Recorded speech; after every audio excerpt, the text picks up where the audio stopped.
Now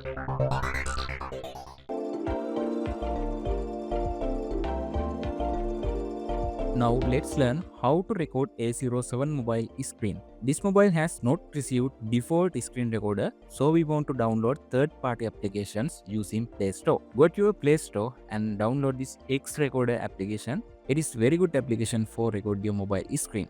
Now I already installed it. You can open this application and customize it like this. Now I am recording my mobile screen. Let's try a sample. While recording, you can draw your screen and you can explain something like this. Lot of features have on this screen recorder app.